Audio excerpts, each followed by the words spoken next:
กระแสข่าวที่ไม่สู้ดีนักเกี่ยวกับการท่องเที่ยวของไทยโดยเฉพาะเมื่อนักท่องเที่ยวกลุ่มหลักอย่างนักท่องเที่ยวจีนลดจำนวนลงนะคะแต่ว่าจากการสำรวจของ Mastercard ก็พบว่าการท่องเที่ยวไทยก็ยังขยายตัวดีอยู่ค่ะมีนักท่องเที่ยวจากชาติอื่นๆเข้ามาท่องเที่ยวนอกเหนือจากจีนเนี่ยก็ยังเพิ่มจำนวนขึ้นอยู่ค่ะนะคะซึ่งผลการสำรวจที่เปิดเผยออกมาก็พบว่ากรุงเทพมหานครนั้นยังคงครองแชมป์อันดับหนึ่งสุดยอดเมืองจุดหมายปลายทางของโลกติดต่อกันเป็นปีที่3นะคะขณะที่ภูเก็ตก็ติดอันดับต้นๆค่ะที่นักท่องเที่ยวนั้นมีการใช้จ่ายเงินมากที่สุดเพื่อพักค้างคืนโดยเฉลี่ยต่อวันต่อคนค่ะ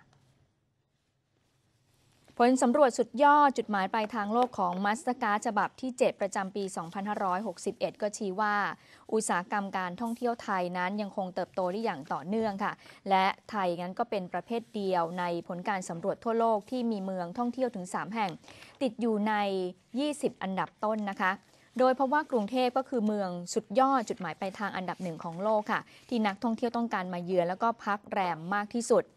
มีนักท่องเที่ยวมาเยือนสูงกว่า 20 ล้านคน เป็นการครองอันดับหนึ่งครั้งที่ 5 ในรอบ 6 ปี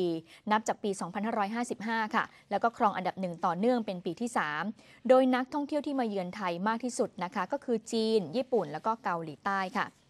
ส่วนภูเก็ตอยู่ในอันดับที่ 12 และพัทยาก็อยู่ในลำดับที่ 18 แล้วก็พบว่าภูเก็ตนั้นยังอยู่ใน 10 อันดับต้น ในแง่ของมูลค่าการจับจ่ายใช้สอยของนักท่องเที่ยวด้วยนะคะ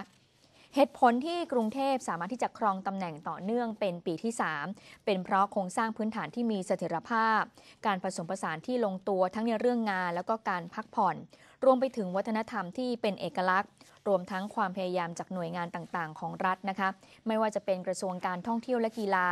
การท่องเที่ยวแห่งประเทศไทย หรือว่าหน่วยงานกรุงเทพมหานคร เป็นปัจจัยสำคัญในการรักษาระดับการเติบโตของอุตสาหกรรมการท่องเที่ยวของไทยค่ะประกอบกับกรุงเทพเป็นเมืองที่มีค่าครองชีพไม่แพงเท่ากับเมืองใหญ่ๆอื่นๆนะคะเช่นปารีสสิงคโปร์หรือว่ากรุงโซลค่ะก็เป็นเหตุผลหลักที่ทำให้กรุงเทพนั้นยังคงครองอันดับหนึ่งสุดยอดเมืองจุดหมายปลายทางของโลกค่ะ